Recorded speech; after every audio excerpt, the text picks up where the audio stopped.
Welcome to Dove and Dragon Radio. I'm your host, ML Ruscak. I'm here with my special guest, Cecelia Holloway. Welcome.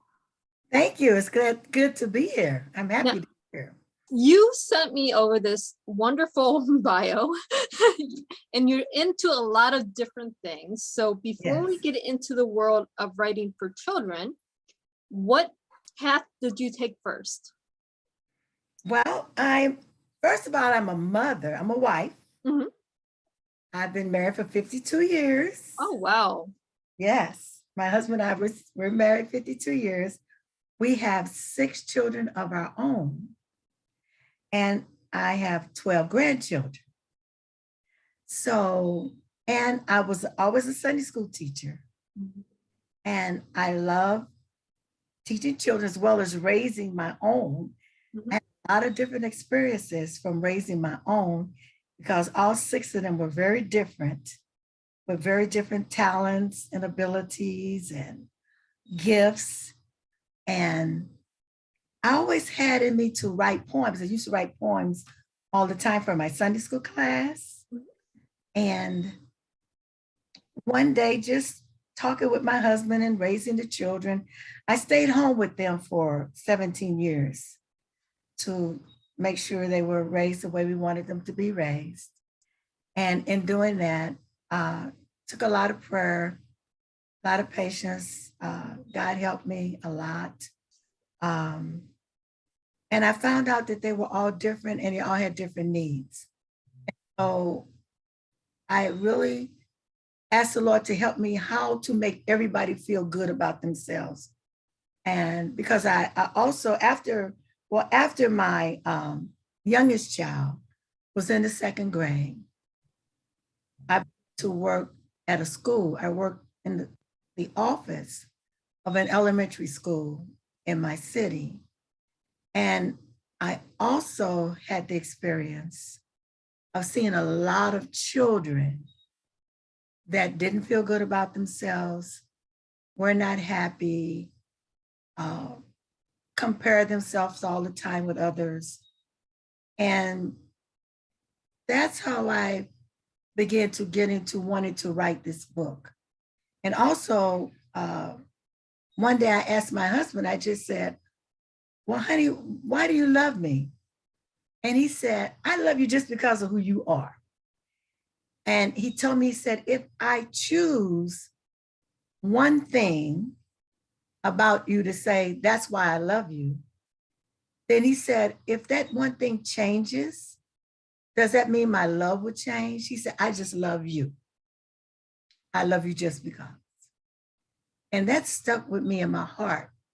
And in raising my children, working in the school around other children, and what my husband said to me, I wanted to write a book. And I entitled it Just Because, so that in it, parents can read it to their children and let them know that they are not just loved because of how they look, or how good their grades are, or how they behave all the time, whether they're always good all the time, or whether they're always first, or things like that, but they are loved just because of who they are. And that's an important message, especially when you start young. You have to start young.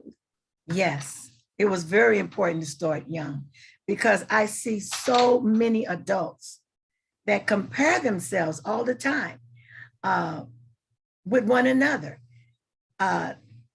I want my hair to look like her hair, or I want my skin color to be her skin color, or I want her eyes, or I want his nose, or I want my face to look like this, or different things. I hear that all the time from adults. And so that's why I wanted to start with children. Mm-hmm. If we can instill into them that they are loved just because of who they are, not because of how they look or what they do, then that can grow up in them and they won't compare themselves with others all the time, because they'll feel good about themselves. And this book was written for parents to read to their children. And it starts out saying, I love your eyes. I love your nose. I even love your little toes. I love your hair. I love your face. I love all of your special ways. And if your parent starts out saying that to you, telling you that they love your eyes and they love your nose, they even love your little toes and they love your face and they love you and how you look. If the most important person to you is your parent, because that's mainly who you're around as a little child, if they make you feel good about who you are, then I believe that'll grow up in you, that you will feel good about being who you are and knowing that you're loved just because of who you are. Exactly. When I was growing up and later when I had my own daughter, I had a little plaque that says children mimic what they have around them. If you have the negative, they're going to grow up with the negative. You have the positive, they're going to grow up with the positive. If you start off with the I love you, why do I love you? I love everything about you. That's what they're going to grow up with. That's what they're going to grow up with. And it's our job as parents to put that in them. That's why God has given them to us to raise, to put good in them.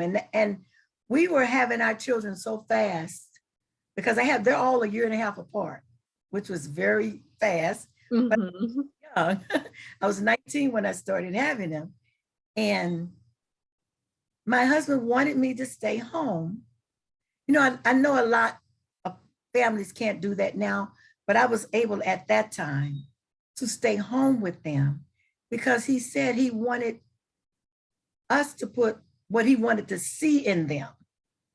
He wanted it to come from us and not what someone else was putting in them because they were the ones that were essentially raising them. And I'm thankful that I was able to do that. It wasn't easy. It was a sacrifice, but I wouldn't trade it. I wouldn't change a thing because I'm very thankful and happy and proud of them, how they have turned out. And I always say that it's not so much who we are, but it's still just God being good to us because you know, you can do the right thing all the time and still something bad can happen to you. You can't judge other people. I don't want to judge anybody and say, well, if you had stayed home or if you had done this or you had done the others, you wouldn't have any problem. That's not true. We all have problems sometimes. But I was just thankful. And in our mindset, we just wanted to put as much of what we had learned in our life in our children. My mother was very sweet, very kind, very loving. She always told me I was beautiful. She always told me I could do anything I wanted to do. She always told me I was smart. She put that in me. I have 4 brothers and 1 sister. So it was 6 of us as well. I have 4 boys and 2 girls. And my mother had 4 boys and 2 girls. So she put that in me. And it has helped me. And I wanted to put that in my children as well. And this book will really help you put that in your child, any parent that reads it to them, because you're starting with them young. This is for early in age, 3, 4, 5 and up.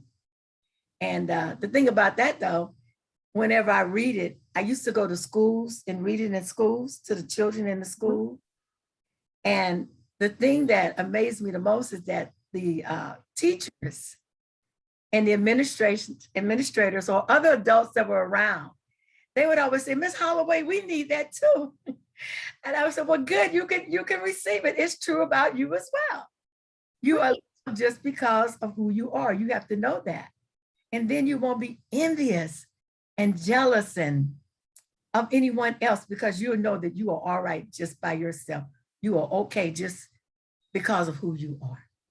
We How need many, good. exactly, how many of our problems are self-created because we don't believe we love our love because of who we are. We have to try to be this way or that way, or Yes. be like this person or that person. If we step back and go, are you happy? You as a person, not me telling you, are you happy? Right. Are you looking at the inside of yourself, inside of your mind? Are you happy? Are you being the person that you want to be? It's so important. It's so important. And we won't do it if we don't feel that who we are is good enough. Mm-hmm. If we feel bad about ourselves on the inside, it's really hard to get other people to like you. If you don't really like yourself, then it's really hard to convince other people to like you, because you're not going to walk, talk, or behave like you feel like you should be treated well because you feel good about who you are.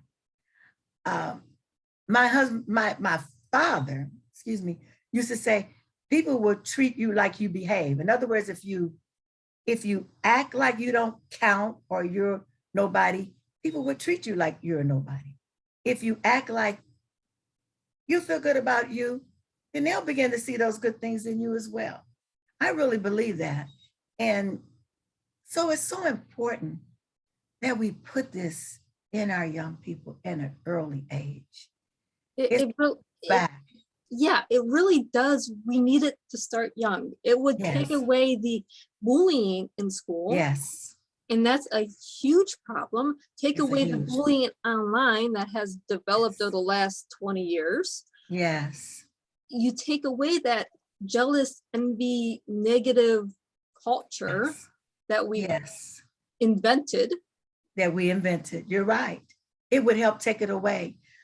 In raising my 6, I would tell them now, I would never make them feel, if I had to buy shoes or buy shirt or clothes for one of the children, I would tell them now, your brother needs this, so we're going to buy this for them.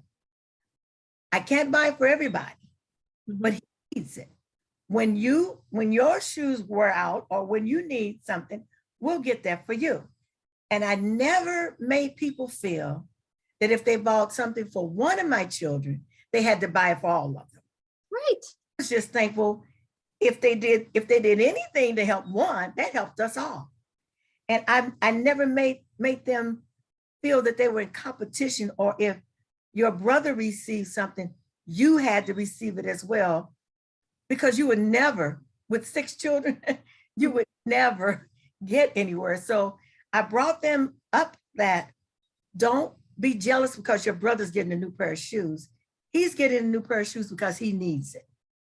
And then when you need some, we'll get you some. Right. If I can buy you all some at the same time, I will, but most times you can't. So be happy that your brother's getting it.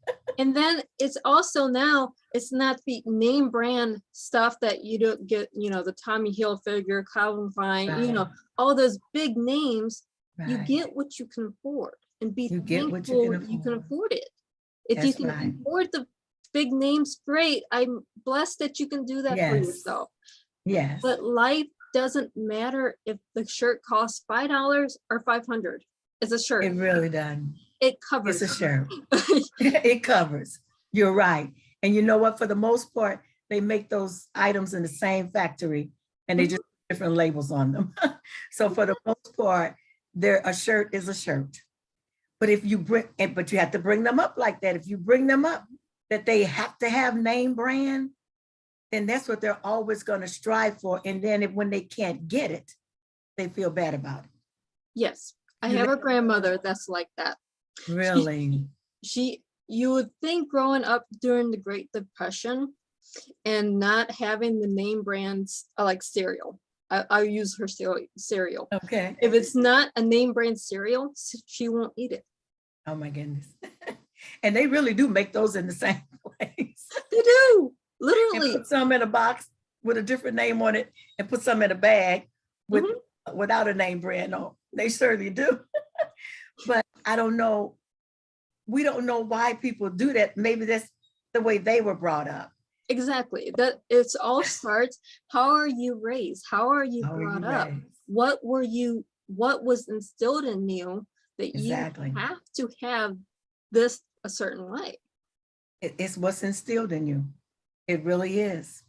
If you don't feel that you are important because you didn't come out first, if you weren't the first one in line, if you didn't make A's all the time, where you weren't smart because you didn't make A's all the time, you'll feel bad because if you make a B or a C, or you'll feel inadequate. If you're told, do the best you can, and whatever you do is applauded or appreciated, and let me help you so you can do even better, but I appreciate what you've already done, that'll grow up in you. I was good, I did my best, and I received praise for it, or it was accepted. At least it was accepted. But made to feel bad about not meeting someone else's standard, then you're going to always feel bad, because we're never going to please everybody. Never. No, it's impossible to please everyone. It's impossible. You can please some of the people some of the time, but you cannot please all the people all the time. That's so true. You cannot. You never will. And so you have to feel good about who you are and what you can do and what you have accomplished. It's so important. It really is. And as you said, it begins at the beginning. And it's how we are raised. My goodness. Everything comes back to how we are raised. As adults, you can take all of those beliefs and you can change them if you want to change them. You just have to change your mindset.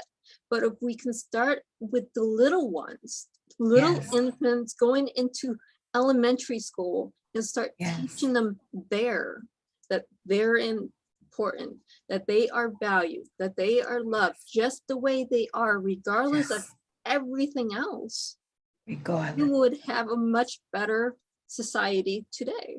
Yes, we would. Yes, we would. I want this particular book just because I would love to get it in the hands of every household, everywhere.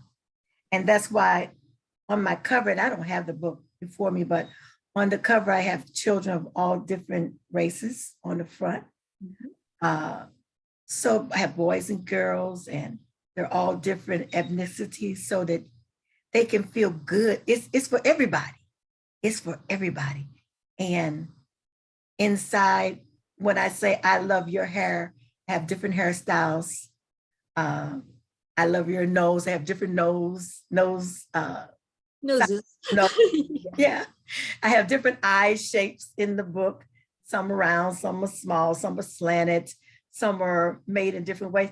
Just to give you an example, where they're reading it, and when I would take it to the schools, I would say, now look at your eyes, look at your neighbor's eyes, and their eyes are different from your eyes, but your mom loves your eyes. And I would use myself, I say, I love your eyes, which is better coming from your parent, but I would use myself at that time.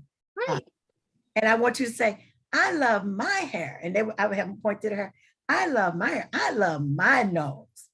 I love my eyes. And I would have them say that and point to themselves to get used to saying good things about themselves. Because we all look different. And it was no mistake. It was all in the plan of God for us all to look different. And so we're not a mistake.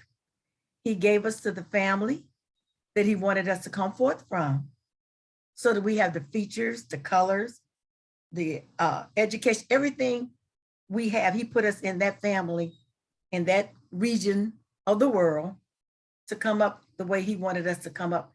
It was all good. We're all different. We're all meant to be different. We're not meant to be robots, all doing the same thing, all thinking the same way, all looking the same way.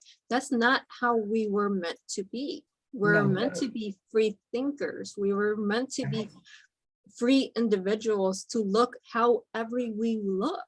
However we look. And it was not a mistake. And it was all good. It's all good. Whatever God made you, it was good. Your eyes are beautiful. My eyes are beautiful. my shaped nose is beautiful. Your shaped nose is beautiful. It's what God wanted you to have. It's what he wanted me to have. And if we could just, oh my God, if we could really get that into children. Your eyes are supposed to look like that. Yes. Your nose is supposed to be shaped like that. How many elementary school, I'm talking between 1st and 3rd grade, say, I hate this about myself. I'm fat, ugly. We hear this every day. We need to stop that. You hear it every day. I have reached out to some schools. Some schools have actually ordered my book for their early childhood development centers. And so I was really thrilled about that. I don't know what I need to do, but I'm going to keep pushing it. I want to get to the point where I can just kind of really give it away as much as I can, especially to places that can't afford to buy it. I'm going to get there because it's going to make a difference. It is going to make a difference in the way we treat one another.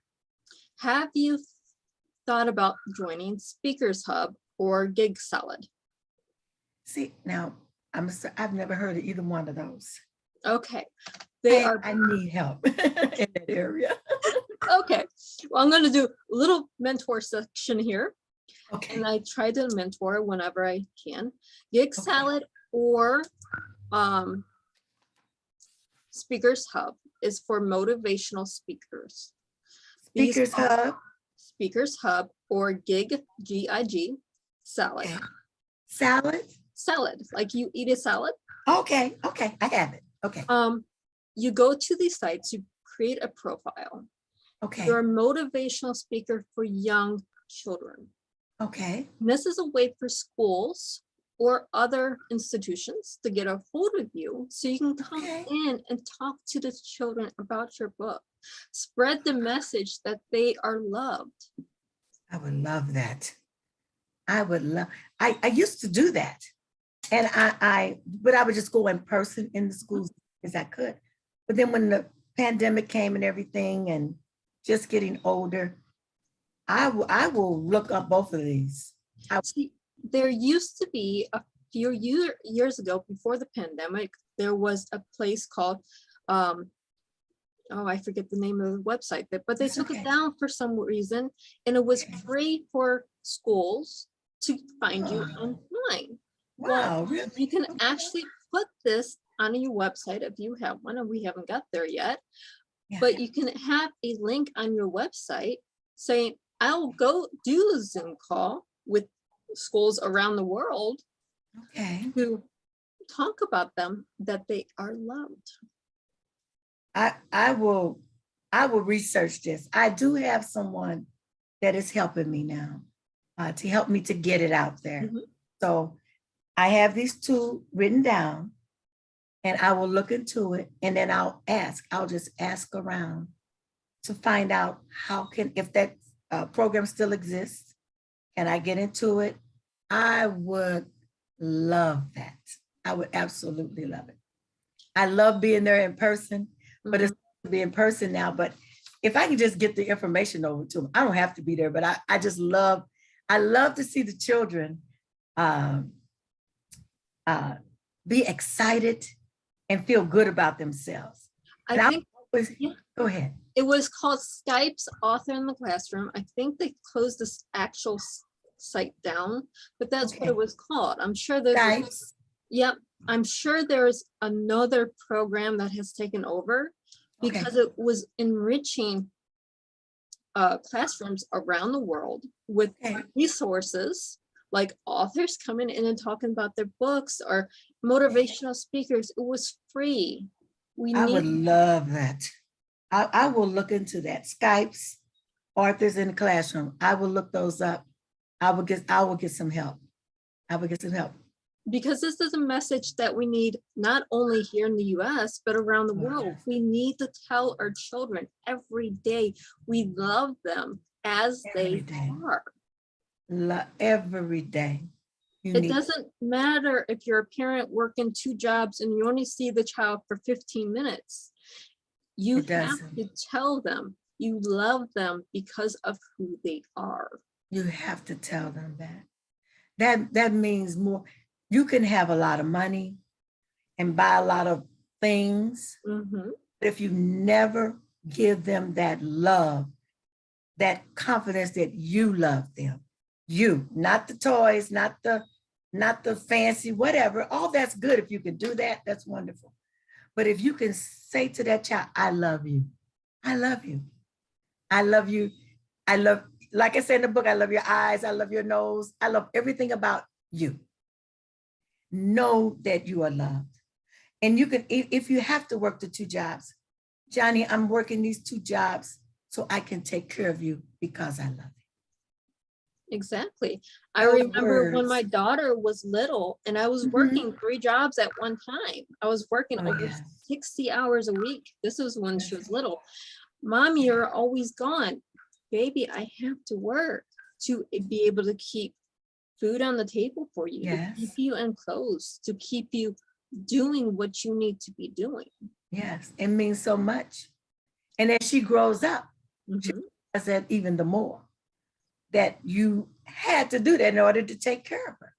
And now she's 19 years old. Oh, okay. So, I mean, this is 20 years ago when I was doing this, but at the same time, she's an adult now. So she knows the value of working to keep the lights on, to keep clothes on your back, to do what you have to do just to survive. Just to survive and take care, meet their needs. And those needs have to be met. They have to be taken care of. But because you instilled in her that you love her, she kept that. She kept that in her heart. She knows that. And that grew up with her. Mom, she told me she loves me. She always tells me that she loves me. Some children, when I worked in the school, I could see those children were not cared for. And they didn't hear those words, I love you. I don't know why. That seems to be a hard thing. Maybe it's hard for people to say because they never heard it. They didn't hear it.